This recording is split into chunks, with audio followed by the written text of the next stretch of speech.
मित्रों, आज देश के एक महान नेता के बारे में चर्चा करने की इच्छा थी। उनका नाम है श्रीमान अरविंद केजरीवाल। देश को बदलने का ख्वाब लेकर के आए थे और आजकल बस माफी एक्सपर्ट बन गए। आपको बता दूं, कल सुप्रीम कोर्ट ने डिफेमेशन केस में उनके क्वाशिंग एप्लीकेशन को रिजेक्ट कर दिया, जिसमें उन्होंने गुजरात हाईकोर्ट के फैसले को चैलेंज किया था। आपको याद होगा कि हमारे प्रधानमंत्री नरेंद्र मोदी जी से वो कितना स्नेह करते हैं, बताने की जरूरत नहीं है। कैसे आप शब्दों का प्रयोग करते हैं, ये भी बताने की जरूरत नहीं है। एक समय आपको याद होगा, उनके एजुकेशनल क्वालिफिकेशन और डिग्री को लेकर के उनके मन में बहुत जागृति आ गई थी। रोज सवाल पूछते थे, आप कहां से पढ़े हैं, कितना पढ़े हैं, अपनी डिग्री दिलवाइए। और तो और अपने शुभचिंतकों के द्वारा उन्होंने आरटीआई भी लगवाया कि the prime minister must show his educational qualification. बाद में कोर्ट ने उस आरटीआई के प्रोसेस को रिजेक्ट किया। गुजरात यूनिवर्सिटी के खिलाफ बहुत अनाप शनाप बातें कही गई थी, तो गुजरात यूनिवर्सिटी ने अपने रजिस्ट्रार के माध्यम से एक डिफेमेशन केस फाइल किया था। श्रीमान अरविंद केजरीवाल जी, श्रीमान संजय सिंह जी, इन सबों ने कही थी बातें।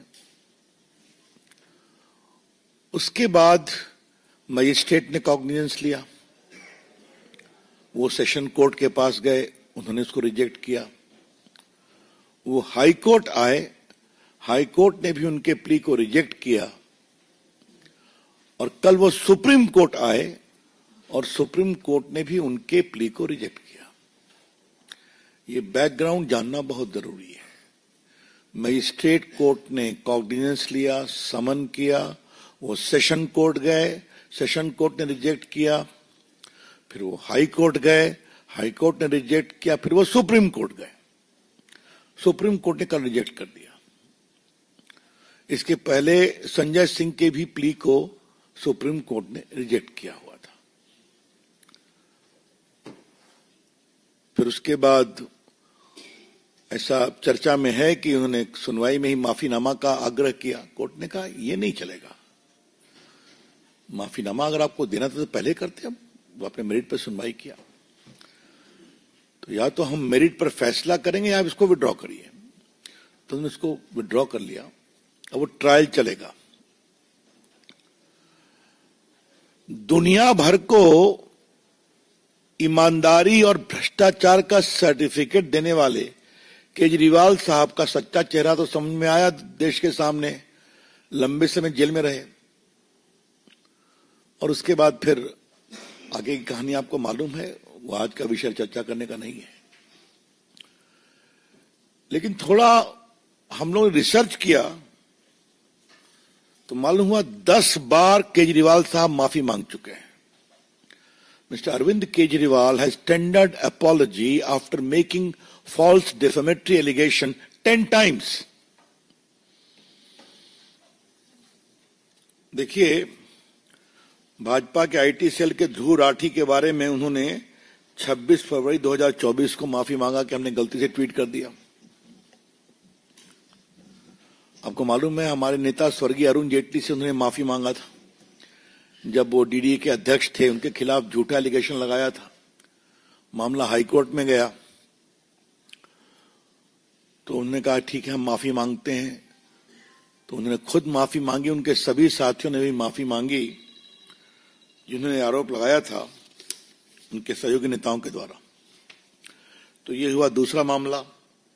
ये सब चीजें बाकायदे रिकॉर्ड पर हैं, इसलिए मैं रिकॉर्ड से ही बता रहा हूं आपको।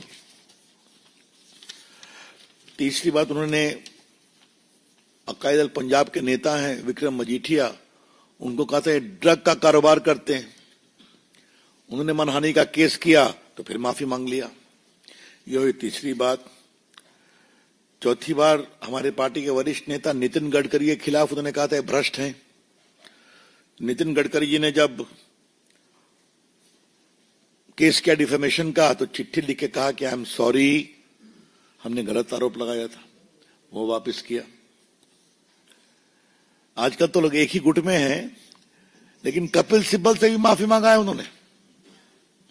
18 में कपिल सिब्बल और उनके बेटे अमित सिब्बल से ही माफी मांगी। 13 में जो भ्रष्ट लोगों की सूची बनाई थी उसमें कपिल सिब्बल का भी नाम डाल दिया था। उनके बेटे अमित सिब्बल की बात मैंने कही। अवतार सिंह भड़ाना बीजेपी के सांसद थे, उनके खिलाफ भी 31 जनवरी 14 को आरोप लगाया था, बाद में माफी मांगी। जो हमारे पत्रकार बैठे हैं, आपको याद होगा कि 15 में एक किसानों की रैली हुई थी दिल्ली में, जिसमें एक किसान ने आत्महत्या की थी, उसमें उन्होंने माफी मांगा था।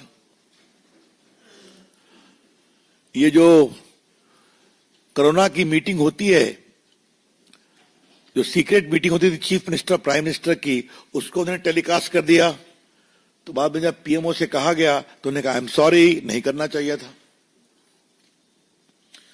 और फिर आम आदमी कार्यकर्ताओं के ऊपर जो पत्थरबाजी किया था उन लोगों ने, उसके लिए भी उन्होंने सॉरी बताया। तो 10 बार ये माफी मांग चुके हैं। क्या मतलब है इसका? आप देश के प्रधानमंत्री के बारे में इस तरह की बातें कहिएगा? अरविंद केजरीवाल का आचरण गैर जिम्मेदाराना है। The entire conduct utterance of Arvind Kejriwal is utterly irresponsible as far as Prime Minister Modi ji is concerned. आप उनको आलोचना करिए, आपका अधिकार है, आप उनसे लड़ सकते हैं। इलेक्शन काशी में हार भी चुके हैं, दिल्ली में हारे हैं आप लोकसभा के चुनाव में। आगे देखिए क्या होता है, जनता तैयार बैठी है बदलने के लिए। इस तरह की भाषा का और इस स्तर की भाषा का कि डिग्री दिखाओ अपना, और उसके माध्यम से यूनिवर्सिटी को भी मानहानि के शब्दों में कंडेम करना, ये बहुत दुर्भाग्यपूर्ण है। बीजेपी इसको बहुत ही कंडेम करती है। The BJP condemn this kind of utterances. वैसे अरविंद केजरीवाल के एक और सखा है इस मामले में, उनका नाम राहुल गांधी है।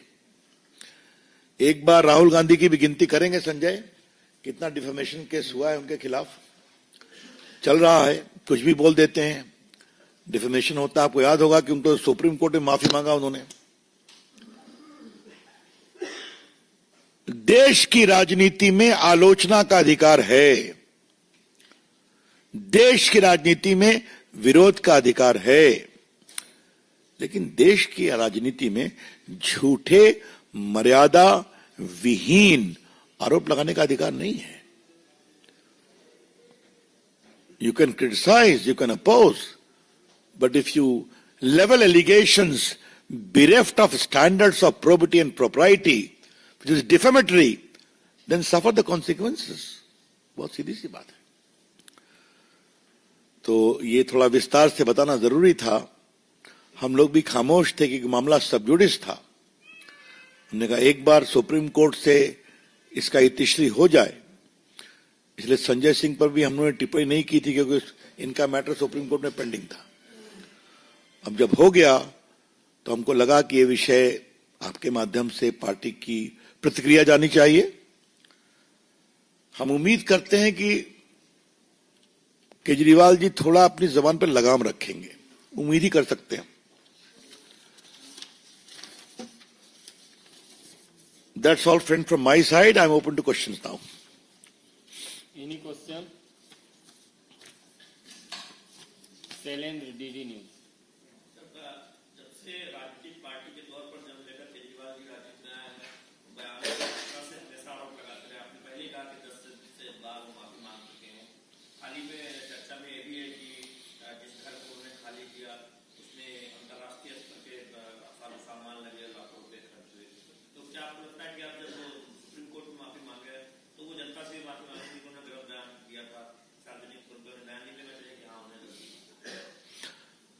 केजरीवाल उन किन्हीं भी मानकों पे सही उतर रहे हैं जो उन्होंने अन्ना हजारे के आंदोलन में देश को बताया था।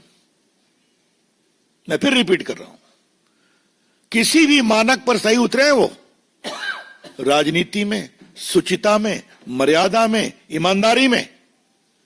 तो ये कौन सी नई बात है? दिखावा था कि एक शीश महल में रहने की बात थी, सच्चाई सामने आ रही है, रोज देख रहे हैं लोग। तो ये इस तरह की जो अंग्रेजी का शब्द है ना, हिपोक्रेसी, दिखावा, ये उसी का परिणाम है। एक बात मैं और आज कहना चाहूंगा, मेरे मन में बहुत दिन से साथ थी कि ये अन्ना जी के साथ जितने लोग चले थे, केजरीवाल जी के सब साथ क्यों छोड़ गए, या केजरीवाल जी ने उनको छोड़ दिया, या केजरीवाल जी ने उनको छोड़वा दिया। योगेंद्र यादव, स्वर्गीय शांति भूषण, उनके पुत्र प्रशांत भूषण, साजिया इल्मी और अपनी किरण बेदी, आशुतोष, अनुपम खेर, तो लंबी लिस्ट है ना, जो उस पूरे आंदोलन में मंच पर थे और साथ में काम करते थे। तो बस एक केजरीवाल जी बचे, एक को अहम द्वितीय नास्ति, और जो मैं कहूंगा वही सही, तो नतीजा होने ही वाला है। और कोई प्रश्न? कमलेश से। इस पर और कोई सवाल? चलिए, आपका सवाल मैं समझ गया। अब कुछ लोग अपनी टिप्पणी दे रहे हैं, तो ठीक है, किस कारण से दे रहे हैं, क्यों देख रहे हैं? जनसंख्या नियंत्रण इस देश का एक कमिटमेंट है, आज से नहीं, 60 साल 70 साल से है। हाँ, तो इसका दृष्टिकोण सबों को रखना चाहिए। और मैं क्या कहूंगा? विकास चंद्रा। सर, मेरा सवाल है कि प्रियंका गांधी की नॉमिनेशन में पूरी कांग्रेस पार्टी बायकॉट करेगी, जैसा कि संसद भवन में अब एक और चुनौती आपने दी। चुनौतियों से न हम डरते हैं, न हमारे नेता डरते हैं, तो आप क्यों परेशान हैं? आने दीजिए। हम तो, हमारे लिए तो तुलना का अवसर मिलेगा कि भाई कैसे बोल रहे हैं, बहन कैसी बोल रही हैं। अगर वो जीत जाती हैं तब देखेंगे। आनंद Pandey, TV 9।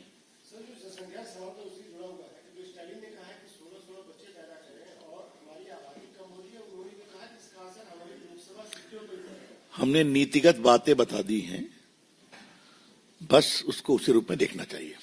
Mohit Bhatt, Times Now. Sir, a major development came up today, yesterday, when the Foreign Secretary basically stated that India and China have decided to go back to 2020 agreement, and it's a major development. Now, but the Congress Party and OWC are politicizing it and asking for a proof, sir. How do you see the statement that happened? Well, as far as the Indo-China negotiation is concerned, the details have been clarified by the Foreign Secretary and the Foreign Minister. We stand with that. We have no comment to offer. As far as Mr. Rahul Gandhi and Mr. Owaisi are concerned, how much they understand the nuances of foreign policy and diplomacy is a larger question of debate. जी, जहां तक चीन से रिश्तों का सवाल है, तो ये एक संवेदनशील विषय है जिसमें कूटनीतिक स्तर पर वार्ता हुई, और वार्ता के बाद जो भी निष्कर्ष निकला उसकी जानकारी विदेश सचिव ने दी और विदेश मंत्री ने दी। हमको इसके अलावा कुछ नहीं कहना है। जहां तक राहुल गांधी और ओवैसी साहब की टिप्पणियों का सवाल है, कूटनीतिक संवाद, इन सबों के संबंध में उनकी समझदारी कितनी है, इस पर चर्चा करने की आवश्यकता है। पीयूष। सर, एक सवाल ये है कि चीफ जस्टिस ऑफ इंडिया को लेकर जो गवर्नमेंट पार्टी देता है, उन्होंने शब्दों का इस्तेमाल किया है। उनसे सवाल पूछा गया था कि उन्होंने जो सीजीआई है, उन्होंने अपनी कितनी राम मंदिर को लेकर उस पर उन्होंने शब्द इस्तेमाल किया, उसको। आज मैंने अखबार में देखा है, राम गोपाल जी ने उसको वापस ले लिया है।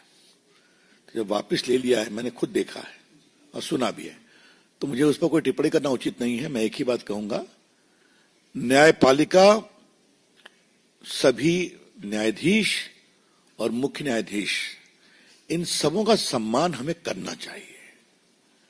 एक स्वतंत्र न्यायपालिका देश के लोकतंत्र के लिए आवश्यक है और ये संवैधानिक परंपरा भी है। और जहां तक निर्णय का सवाल है, मेरा सौभाग्य था कि मैं राम जन्मभूमि केस में इलाहाबाद हाईकोर्ट में वकील था, मैंने उस केस को फॉलो किया है। ये पूरा एक कॉन्स्टिट्यूशन बेंच एविडेंस के आधार पर जजमेंट आया है, जिसको देश ने स्वीकार किया है और आज एक भव्य राम मंदिर बन गया है। बस। और कोई प्रश्न? बहुत बहुत धन्यवाद। और ठाकुर रविंद्र सिंह, अंतिम प्रश्न। अभी मोदी सरकार ने कई कैबिनेट की बैठकों में फैसला लिया है किसानों को लेकर, एमएसपी बढ़ाने को लेकर। पंजाब में वहाँ की सरकार, आम आदमी पार्टी की सरकार ने कही कि किसानों को बर्बाद करने के लिए ही पहले 3 कानून लाए गए, वो सक्सेस नहीं हुआ, तो उद्योगपतियों के जरिए किसानों को बर्बाद किया जा रहा है बीजेपी द्वारा पंजाब में। आपने होमवर्क नहीं किया लगता है सवाल का, कर लिया है? अच्छा ठीक है, इसको जरा पूरा हम भी पढ़ लेते हैं जो आप पढ़ रहे हैं, उसके बाद इसका सुविचारित उत्तर देंगे हम। बहुत बहुत